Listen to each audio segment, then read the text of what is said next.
Hello guys, നമസ്കാരം. അപ്പോഴേ എനിക്കിന്ന് പറയാനുള്ളത് ഒരു പരമ ചെറ്റനെ കുറിച്ചിട്ടുള്ളൊരു കാര്യമാണ് നിങ്ങളുടെ അടുത്ത് എനിക്ക് ഷെയർ ചെയ്യാനുള്ളത്.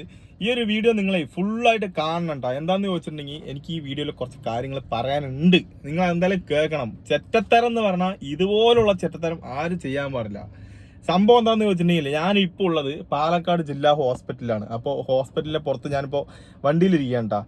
അപ്പോൾ ഫോണിൽ ചാർജ് കഴിഞ്ഞപ്പോൾ ചാർജ് കുത്താൻ വേണ്ടി വണ്ടി കയറിയാണ്. അപ്പോൾ ഞാനിവിടെ ഒരു കാഴ്ച ഞാൻ കണ്ടു. ആ കാഴ്ച എനിക്ക് ഫസ്റ്റ് കണ്ടപ്പോൾ എനിക്കതൊരു സന്തോഷമായിട്ട് തോന്നി. പക്ഷേ അതിൻ്റെ പുറകെ എന്താ സംഭവിച്ചെന്ന് ചോദിച്ചിട്ടുണ്ടെങ്കിൽ ഞാൻ വണ്ടിയിൽ വന്നിരിക്കുന്ന സമയത്ത്, അതായത് ചാർജ് കുത്തിയിട്ട് വണ്ടിയിലിരിക്കുന്ന സമയത്ത് ഒരാൾ എൻ്റെ അടുത്ത് വന്നിട്ട് ചില്ലറ എന്തെങ്കിലും ഉണ്ടോ എന്ന് ചോദിച്ചു. അപ്പോൾ ആളെ കണ്ടപ്പോൾ തന്നെ എനിക്കൊരു വശപ്പശക്ക് തോന്നിയത് കാരണമാണ് ആളുടെ അടുത്ത് ഞാൻ പറഞ്ഞു, ഇല്ലാടാ ചില്ലറയൊന്നും ഇല്ല, പൈസ ഇല്ല എന്ന് ആളുടെ അടുത്ത് ഓപ്പണായിട്ട് കാര്യം പറഞ്ഞു. അപ്പോൾ ആൾ പറഞ്ഞു ശരി എന്നാ ആയിക്കോട്ടെ എന്ന് പറഞ്ഞിട്ട് ആൾ അങ്ങോട്ട് പോയി. പക്ഷെ ഇയാൾ എൻ്റെ അടുത്ത് ചില്ലറ എന്തെങ്കിലും ഉണ്ടോയെന്ന് ചോദിക്കണതേ തൊട്ടടുത്ത്, അതായത് ഈ കടകളുടെ ഫ്രണ്ടിലൊക്കെ കിടന്നുറങ്ങണ ആളുകളുണ്ടായില്ലേ. അപ്പോൾ അതുപോലുള്ളൊരു വയസ്സായിട്ടുള്ളൊരു അച്ഛനാണ്. എനിക്ക് കണ്ടപ്പോൾ സത്യം പറഞ്ഞാൽ എനിക്ക് സങ്കടം വന്നു. എന്തിനാണ് ഇങ്ങനെയൊക്കെ ചെയ്യണത്? ഇത്രയും തണ്ടും തടിയൊക്കെ ഉണ്ടായിട്ട് എന്തിനാ അങ്ങനെ ചെയ്യണത്? എന്താണെന്ന് ചോദിച്ചിട്ടുണ്ടെങ്കിൽ ഇങ്ങനെ ഒരു വയസ്സായിട്ടുള്ളൊരു അച്ഛൻ ഒരു കടന്റെ ഫ്രണ്ടിൽ കിടക്കണ്ടായിരുന്നു. അപ്പോൾ ഇയാൾ എൻ്റെ അടുത്ത് വന്നിട്ട് പൈസ ചോദിക്കണത് ആ ഒരു അച്ഛൻ കണ്ടു.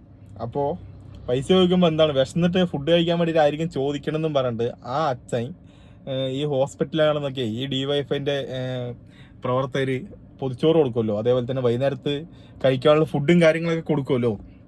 അപ്പോൾ കൊടുക്കുമ്പോൾ 2 പൊതി ഒരു അച്ഛൻ മേടിച്ച് വെച്ചിട്ട് എൻ്റെ അടുത്ത് വന്ന് പൈസ ചോദിച്ചപ്പോൾ, അതായത് വേറൊരാൾ എൻ്റെ അടുത്ത് വന്ന് പൈസ ചോദിച്ചപ്പോൾ ഞാനില്ല എന്ന് പറഞ്ഞപ്പോൾ ആൾ മടങ്ങിപ്പോയപ്പോൾ അത് കണ്ടപ്പോൾ ഈ അച്ഛനക്ക് ചെറുതായിട്ടൊരു സങ്കടം വന്നപ്പോൾ അച്ഛൻ്റെ കയ്യിലുണ്ടായിരുന്ന ഒരു പൊതി ആൾക്കെടുത്ത് കൊടുത്തു.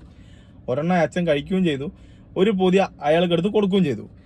എന്നിട്ട് ആ തെണ്ടി എന്നൊന്നും പറഞ്ഞാൽ പോരാ, ആ കള മൈത്താണ്ടി മോൻ എന്നൊക്കെ വേണം അവനെ പറയാൻ. അവൻ എന്താ ചെയ്തെന്നറിയോ? അവൻ ആ പൊതിയും കൊണ്ട് അവൻ നേരെ കുറച്ച് ഫ്രണ്ടിൽ പോയിട്ട് തിരിഞ്ഞു നോക്കിയിട്ട് ഈ അച്ഛൻ കാണുന്നില്ല എന്ന് അവന് തോന്നിയപ്പോൾ ഇവൻ ആ കയ്യിലുണ്ടായിരുന്ന പൊതിനെടുത്ത് കളയുണ്ടായത്. തൊട്ടപ്പുറത്ത് കൊണ്ട് റോഡ് സൈഡ് തന്നെ ഇട്ടിട്ട് അവൻ പോയി. അപ്പോൾ ഈ കള്ള നായിൻ്റെ മോനെ വേണ്ടാന്നുണ്ടെങ്കിൽ ഇത് കൊടുക്കുന്ന സമയത്ത് വേണ്ടാന്നൊരു വാക്ക് പറയാലോ. അപ്പോൾ ആ ഒരു പൊതി കൊണ്ട് ആ അച്ഛൻ്റെ ഒരു വിശപ്പ് അടങ്ങണതായിരിക്കും. അപ്പോൾ അതിനെ അടക്കം പറ്റാണ്ട് ഇവൻ ആ പൊതിയും മേടിച്ചു കൊണ്ടുപോയിട്ട് അപ്പുറത്ത് കൊണ്ടുപോയി കളഞ്ഞപ്പോൾ അവൻ്റെ തിമിര് എത്രയുണ്ട്? തിമിര് മീൻസ് അവൻ്റെ അഹങ്കാരം അത് എത്രയുണ്ട്? ഒരു വയറിൻ്റെ വിശപ്പ് അടക്കണ ഫുഡും മേടിച്ചു കൊണ്ടുപോയിട്ട് അപ്പുറത്ത് കൊണ്ടുപോയി കളഞ്ഞെന്നുണ്ടെങ്കിൽ അവനെ എന്താണ് അവന് ചെയ്യേണ്ടത്? എനിക്ക് സത്യം പറഞ്ഞാൽ എനിക്ക് ഫസ്റ്റ് അച്ഛൻ ഫുഡ് കൊടുത്തപ്പോൾ എനിക്ക് ഒരു സന്തോഷം തോന്നി. ഈ ഒരു കള്ള നായിൻ്റെ മോൻ അപ്പുറത്ത് കൊണ്ടുപോയി കളഞ്ഞപ്പോൾ എനിക്ക് തീരാത്ത ദേഷ്യം വന്നു കേട്ടോ. എന്നിട്ട് ഞാൻ വണ്ടിയിൽ നിന്ന് ഇറങ്ങിയപ്പോൾ ഞാൻ ആളെ നോക്കി, പക്ഷെ കണ്ടില്ല, നല്ല തിരക്കാണ്. ഞാൻ ഇപ്പോൾ ചോദിക്കാന്ന് പറഞ്ഞിട്ട് ഞാൻ വണ്ടിയിൽ നിന്ന് ഇറങ്ങിപ്പോയി നോക്കി, പക്ഷെ ഞാൻ അടുത്തെത്തുമ്പോഴേക്കും ആൾ ഏതൊക്കെ പോയി. എന്നാലും എനിക്ക് ചോദിക്കാൻ പറ്റിയില്ല കേട്ടോ. പക്ഷെ കണ്ടു പറഞ്ഞാൽ ഞാൻ എന്തായാലും ചോദിച്ചിട്ടുണ്ടാവും. എന്താണെന്ന് വെച്ചിട്ടുണ്ടെങ്കിലേ സാധനം അടിക്കാൻ വേണ്ടിയിട്ട് തന്നെ, അതായത് മദ്യം കഴിക്കാൻ വേണ്ടിയിട്ട് തന്നെയാണ് ഓരോ ആളുകളുടെ അടുത്ത് വന്ന് ഇറക്കണത്. ഇതേപോലെ ഒരു അനുഭവം എനിക്ക് മുന്നുണ്ടായിരുന്നുണ്ട്. അപ്പോൾ അതേപോലെ തന്നെ ആണെന്ന് പറഞ്ഞാണ് ഞാൻ പൈസ കൊടുക്കാണ്ടുന്നത്. സത്യം പറഞ്ഞാൽ പൈസ കൊടുക്കാണ്ടുന്ന ആ ഒരൊറ്റ കാരണം കൊണ്ട് തന്നെയാണ്. ഇതേപോലെ ഞാൻ വേറൊരു സ്ഥലത്ത് പോയിട്ടിരിക്കുന്ന സമയത്ത്, വണ്ടിയിൽ വന്നിരിക്കുന്ന സമയത്ത് ഒരാൾ എൻ്റെ അടുത്ത് പൈസ ചോദിച്ചു. എനിക്ക് കണ്ടപ്പോൾ പാവം തോന്നി. ആ പാവം തോന്നിയപ്പോൾ അയാൾ ആ പൈസയും കൊണ്ട് നേരെ പോയത് ബിവറേജിലേക്കാണ്. അപ്പോൾ തൊട്ടടുത്ത് ഉണ്ടായിരുന്ന ഒരു കടക്കാരൻ എൻ്റെ അടുത്ത് പറഞ്ഞത്, അവനെ പൈസ കൊടുക്കരുത്, അവൻ ഇതേപോലെ എല്ലാ വണ്ടികളുടെ അടുത്തും അതേപോലെ എല്ലാ ആളുകളുടെ അടുത്തും പോയിട്ട് പൈസ കളക്ട് ചെയ്തിട്ട് അവൻ വൈകുന്നേരം സാധനം മേടിച്ച് കുടിക്കാനാണ്, മദ്യം മേടിച്ച് കുടിക്കാനെന്ന് പറഞ്ഞു. ഞാൻ അങ്ങനെയാണെന്ന് പറഞ്ഞിട്ടാണ് ഞാൻ ഒഴിവാക്കി വിട്ടത്. പക്ഷേ ശരിയാണ്, അതിന് തന്നെ ആയിരിക്കും. പക്ഷേ ഈ ഒരു പരിപാടി ചെയ്യാൻ പാടില്ല എന്തായാലും. ആ ഒരു അച്ഛനെ എനിക്ക് പിന്നീട് കണ്ടപ്പോൾ എനിക്ക് നല്ല സങ്കടമായിട്ടാ.